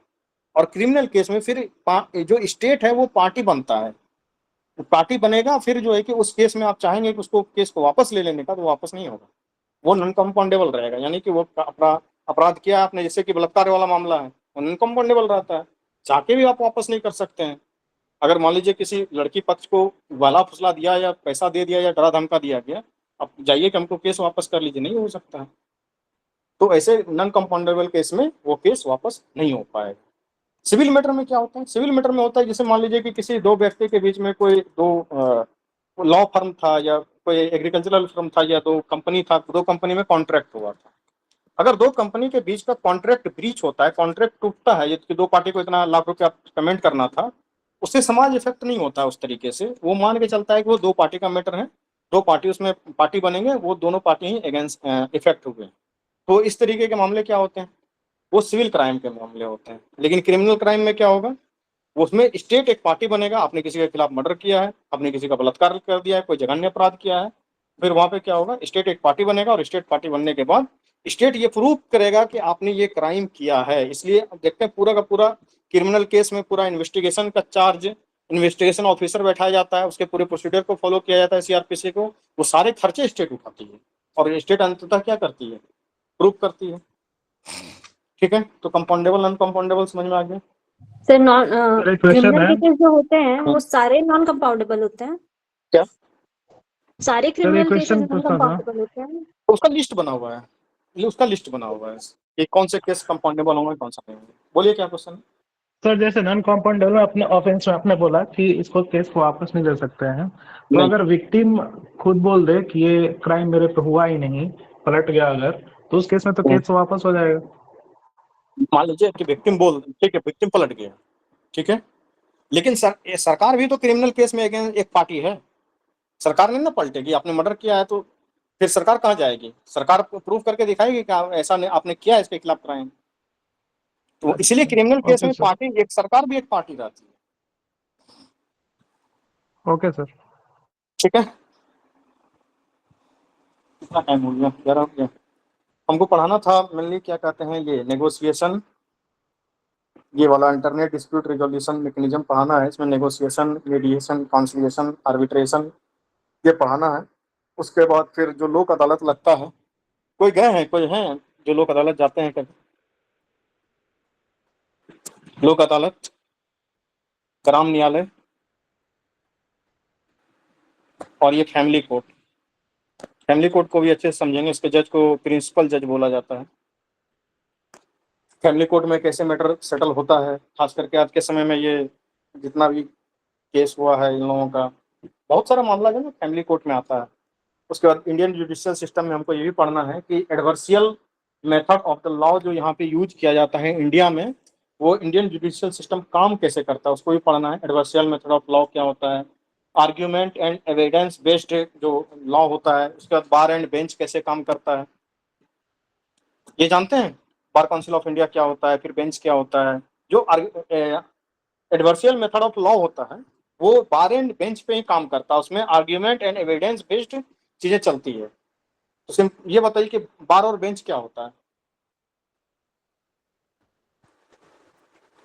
उसके बाद जो केस होगा वो बार तो पूरे लॉयर का एक एसोसिएशन होता है जिसमें लाइसेंस वगैरह ग्रांट की जाती है लॉयर को केस लड़ने के लिए। और बेंच तो जजेस का बेंच होता है, 5 जज बेंच, 7 जज बेंच, 13 जज बेंच। सिंगल जज बेंच, डबल जज बेंच। उसके बाद फिर क्या होगा, फिर अल्टरनेट नंबर, ऑड नंबर चलेगा। 3 जज का बेंच होगा, हाँ, 5 जैसे जज का बेंच होगा, 7 कॉन्स्टिट्यूशनल कोई भी तो बेंच 5 जज बनती का है तो बेंच से 5 ऊपर जज होगा। से ज्यादा बनती है। अभी तो तक सबसे हाईएस्ट 13 जज बेंच बनी है केस 1 में। देखिए, मैं ये समझाना चाह रहा हूँ कि जो इंडिया का मेथड है लॉ देने का, वो एडवर्सियल मेथड ऑफ लॉ इसको बोला जाता है। इसको सर्च करेंगे अगर डिटेल में पढ़ने का मन हो तो। इसमें क्या होता है कि argument and evidence based judgement यहाँ पे मिलता है। यानी कि आपके जो है कि बाहर से लोग उठ के जाते हैं, बाहर से एडवोकेट उठेंगे, वो एडवोकेट जाएंगे, वो आर्ग्यूमेंट करेंगे जज के सामने। एक पक्ष इधर से आर्ग्यूमेंट करेगा, एक पक्ष इधर से आर्ग्यूमेंट करेगा, और वो फिर क्या करेगा, एविडेंस प्रस्तुत करेगा। फिर इधर से ये लॉयर एविडेंस प्रस्तुत करेगा, और फिर आपको क्या मिलता है, जजमेंट मिलता है। ये बोला जाता है एडवर्सियल मेथड ऑफ द लॉ, इसको बोला जाता है। ठीक है, यहाँ पे सिर्फ और सिर्फ आर्ग्यूमेंट एंड एविडेंस का ही मसला चलता है। यहाँ पे लॉ जो हमारे देश में है उसको किसी भी तरीके का अपना पुलिसिंग का पावर नहीं है। वो एग्जीक्यूटिव के पुलिसिंग पावर को यूज करते हैं और उससे अपना काम चलाते हैं हमारे देश में। ठीक है, उसके बाद फ्री लीगल एड जो चलता है, नेशनल लीगल सर्विस अथॉरिटी जो बनाया गया है, ये नालसा वगैरह के बारे में पढ़ते होंगे। बताइए नालसा के अध्यक्ष कौन होते हैं? CJI CJI second most senior जज होते हैं सर। हाँ, सुप्रीम कोर्ट के सीनियर मोस्ट जज नहीं, second senior most state government select करती है ना on advice of high court. नहीं, जो सुप्रीम कोर्ट में, नालसा सुप्रीम कोर्ट में ही हो सकता है। ये नेशनल लीगल सर्विस अथॉरिटी है, ये सालसा है वो स्टेट लीगल सर्विस अथॉरिटी है। ठीक है, तो यहाँ पे जो सेकंड मोस्ट सीनियर जज होते हैं वो इसके क्या कहते हैं, हेड होते हैं। अभी जस्टिस सूर्यकांत थे, अभी भी हैं ही जस्टिस सूर्यकांत, और चूंकि जस्टिस सूर्यकांत अगले चीफ जस्टिस हो जाएंगे, इसका जो भी उसके senior most, second senior most होंगे वो बनेंगे। उसके बाद हम लोगों को पढ़ना है कि जो कोर्ट केसेस होते हैं डिस्ट्रिक्ट कोर्ट में, वो सिविल केस कैसे होता है और क्रिमिनल केस कौन सा देखता है। तो सिविल केस में जो डिस्ट्रिक्ट कोर्ट होते हैं उसमें जो डिस्ट्रिक्ट जज होते हैं, उसके बाद सबऑर्डिनेट जज होते हैं, वो कैसे होते हैं, मुंसिफ कोर्ट कैसे काम करता है, सेशन कोर्ट कैसे काम करता है, चीफ जुडिशियल मजिस्ट्रेट कैसे काम करेगा, और जुडिशियल मजिस्ट्रेट कैसे काम करेगा, जुडिशियल मजिस्ट्रेट की भर्ती कैसे होगी, अब जानते हैं लॉ में जुडिशियल मजिस्ट्रेट की भर्ती कैसे होती है? जुडिशियल मजिस्ट्रेट 1, जुडिशियल मजिस्ट्रेट 2, दो तरीके के होते हैं। डिस्ट्रिक्ट जज होते हैं, एडिशनल डिस्ट्रिक्ट जज होते हैं, असिस्टेंट डिस्ट्रिक्ट जज होते हैं, सेशन जज होते हैं, एडिशनल सेशन जज होते हैं, असिस्टेंट उसके बाद सेशन जज होते हैं, मेंबर ऑफ जुडिशियल सर्विस होते हैं।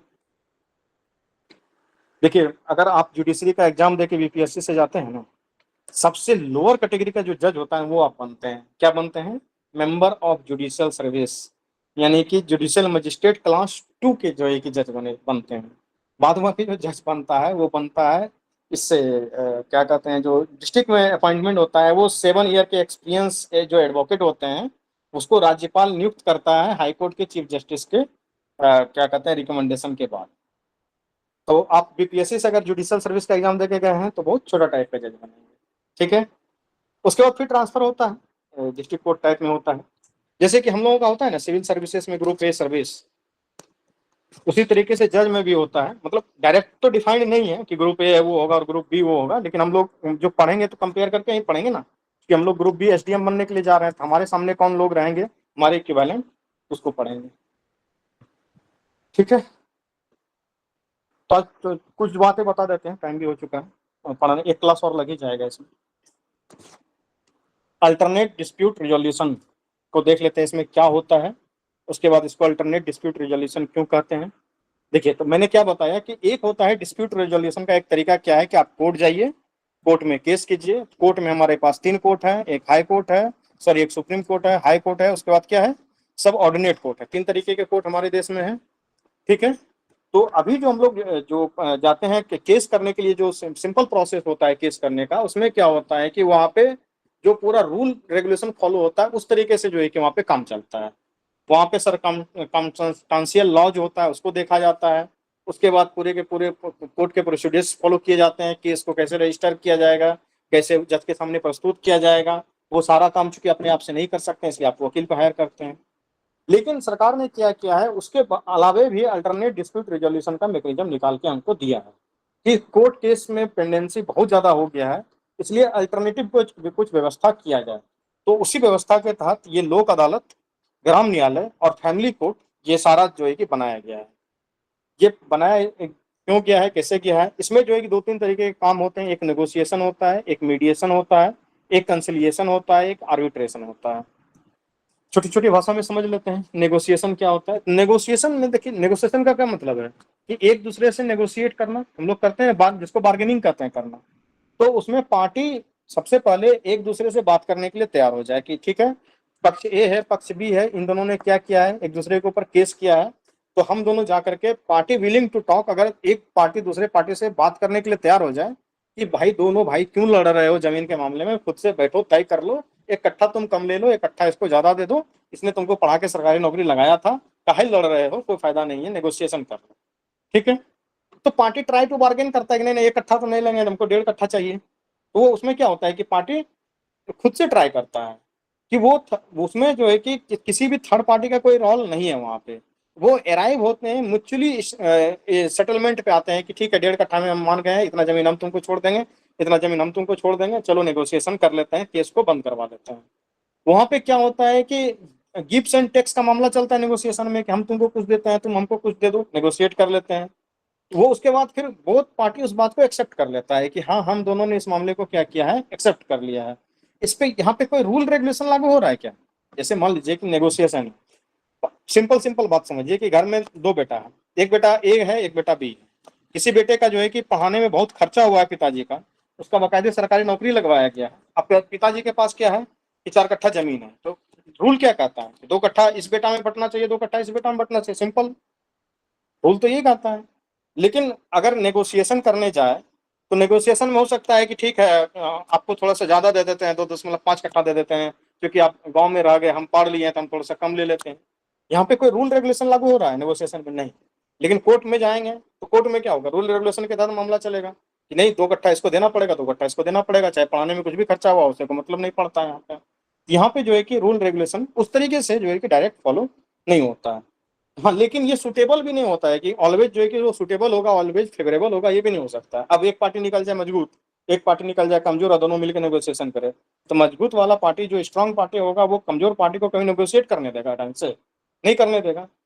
तो ये क्या है, एक तरीके का नेगोशिएशन एक इनफॉर्मल प्रोसेस है और आउटकम नॉट लीगली बाइंडिंग। अगर आप नेगोशिएशन करके आते भी हैं कोर्ट में कि आपने कोई आउटकम लेके आया, कोर्ट के सामने प्रस्तुत किया कि हमने ये नेगोशिएट किया है, कोई जरूरी नहीं है कोई लीगली बाइंडिंग होगा आपके ऊपर। लेकिन मीडिएशन लीगली बाइंडिंग होता है, कंसिलिएशन लीगली बाइंडिंग होता है, आर्बिट्रेशन लीगली बाइंडिंग होता है। अब सबसे पहले ये टर्म को समझना है कि what do you mean by legally binding. जानते हैं कोई लीगली बाइंडिंग क्या होता है? ये टर्म का क्या मतलब होता है? लीगली बाइंडिंग मतलब सर कि जो भी फैसला आया उसको सेकंड पार्टी या जो भी पार्टी है उसको मानना ही पड़ेगा। Yes, at any how, at any cost आपको ये मानना पड़ेगा। No right to appeal.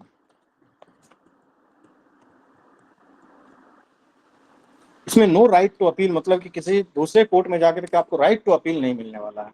लेकिन नेगोशिएशन में क्या है कि यहाँ पे आपको ये लीगली बाइंडिंग फैसला नहीं होता है। ठीक है, तो इसमें नेगोशिएशन में क्या है, कोई थर्ड पार्टी का इन्वॉल्वमेंट नहीं है, दो पार्टी म्यूचुअली सेटलमेंट कर रहे हैं चीजों को, पार्टी एक दूसरे से बार्गेनिंग करने का प्रयास कर रहे हैं, थर्ड पार्टी का इन्वॉल्वमेंट नहीं है, बोथ पार्टी जो है कि टेक एंड गिफ्ट का मसला चला रहे हैं, बोथ पार्टी जो है कि एक्सेप्ट करते हैं और केस को लेकर मूव अहेड हो जाते हैं, चलो केस को खत्म कर लेते हैं, बात को एक्सेप्ट कर लेते हैं। नो कोई रूल रेगुलेशन नहीं है इस तरीके से, जो भी अपने आप में सेटलमेंट कर लेते हैं। कोई ऑलवेज जो है कि वो सुटेबल इन फेवर में नहीं हो सकता है, क्योंकि कोई पार्टी मजबूत हो जाए, कोई पार्टी कमजोर हो जाए, तो मजबूत वाला पार्टी जो स्ट्रांग पार्टी है वो अपने फेवर में चीजों को ले सकता है। ये जो है कि इनफॉर्मल प्रोसेस है, कोई फॉर्मल तरीका तो नहीं है। ठीक है, और आउटकम इसलिए इसका लीगली बाइंडिंग नहीं होता है। लीगली बाइंडिंग मतलब है कि no right to appeal, right to appeal आपको नहीं मिलेगा।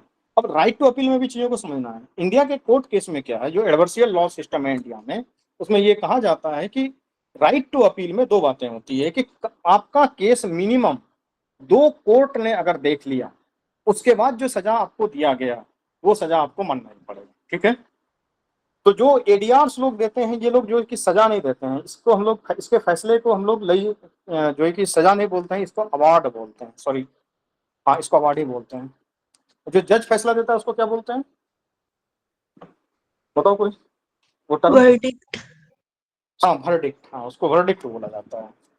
तो वो जो जज देते हैं वो वर्डिक्ट होता है। यहाँ पे जो फैसला मिलता है या ट्रिब्यूनल में जो फैसला मिलेगा उसका अवार्ड बोला जाता है, सिर्फ टर्म का डिफरेंस। ठीक है, तो अगर मान लीजिए कि एक कोर्ट से आपका वर्डिक्ट आ गया और फिर आपको राइट टू अपील भी मिलता है, मोस्टली केस में आपको राइट टू अपील दिया जाता है कि आप अगर मेरे कोर्ट के फैसले से संतुष्ट नहीं है तो आप हायर कोर्ट में जाकर के राइट टू अपील ले सकते हैं, वहां पे जाकर आप अपील कर सकते हैं।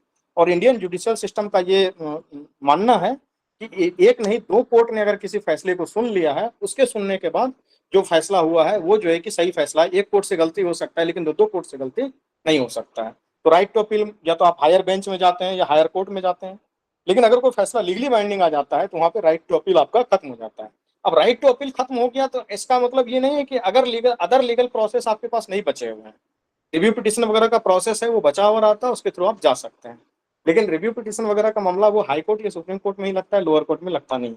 बहुत सारे इसमें टर्म है। जैसे एक उदाहरण मैं देता हूँ, जैसे मान लीजिए कि किसी जो है कि सेशन जज ने, कल समझा देंगे सेशन जज होता कौन है, सिंपल समझिए कि अगर कोई जिला में बैठा हुआ सत्र न्यायाधीश है, सत्र न्यायाधीश मतलब कि सेशन जज है, वो क्रिमिनल केस को देखता है और सेशन जज को ये पावर रहता है कि 7 साल से लेकर के क्या कहते हैं 7 साल से लेकर के मृत्यु दंड तक दे सकता है। ये इतना पावरफुल ये होता है।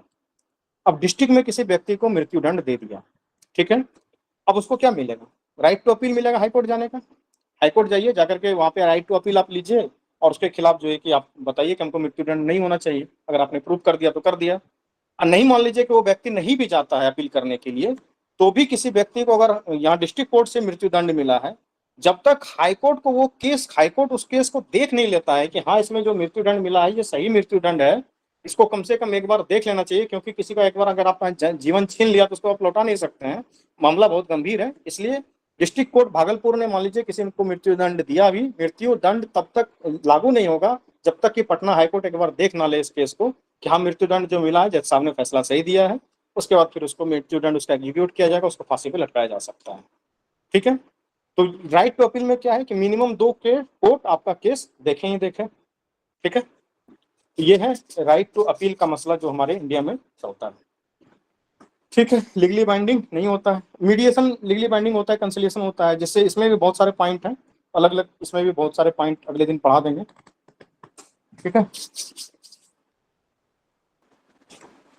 ठीक है, तो आज इतना ही रन करते हैं। कैसा लगा क्लास जरूर बताइए,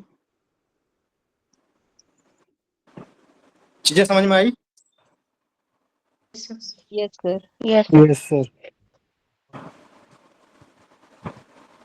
जब इसको पूरा हम लोग पढ़ लेंगे ना, तो फिर उसके बाद क्या होगा कि जितना भी तरीके का कोई कोर्ट केस का मसला आएगा, या फिर आपको क्या कहते हैं, अगर फंसाने का प्रयास करेगा अभी कि केस चला गया है, हाँ रिकॉर्डिंग डाल देंगे। और अगर मान लीजिए किसी को कोई आप जैसे कि सबसे ज्यादा इसमें प्रश्न किससे पूछा जाता है, इसमें प्रश्न पूछा जाता है उन तरीके के लोगों से जिन्होंने डीएसपी वगैरह को भर दिया है सेकंड नंबर पे, उसे थोड़ा सा टेस्ट करने का प्रयास करते हैं वो कि कितना इनको जानकारी है, थोड़ा सा चेक किया जाए। तो वो कोई जुडिशियल बैकग्राउंड से रहते हैं तो उनको पता रहता है इन सब टर्म के बारे में, वो जो है कि पूछने का प्रयास आपसे करेंगे, आपको फंसाने का प्रयास करेंगे, किसको लोक अदालत में लेके जाओगे। अब लोक अदालत में भी टाइप है कि किस टाइप का केस वहां पे जा सकता है, किस टाइप का केस नहीं जा सकता। तो एक बेसिक आइडिया आपके पास रहेगा तो आप कहीं फंसेंगे नहीं इन सब मामलों में।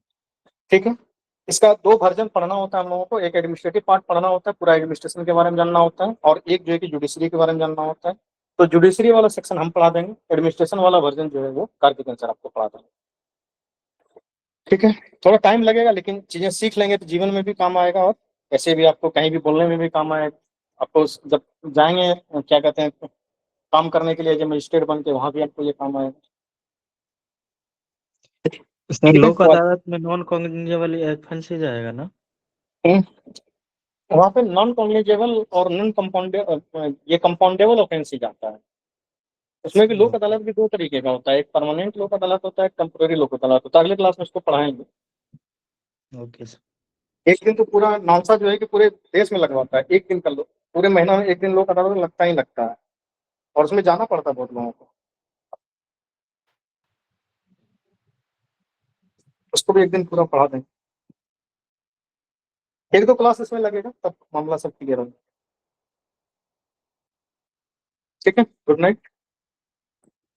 Good night sir, thank you sir. Good night sir.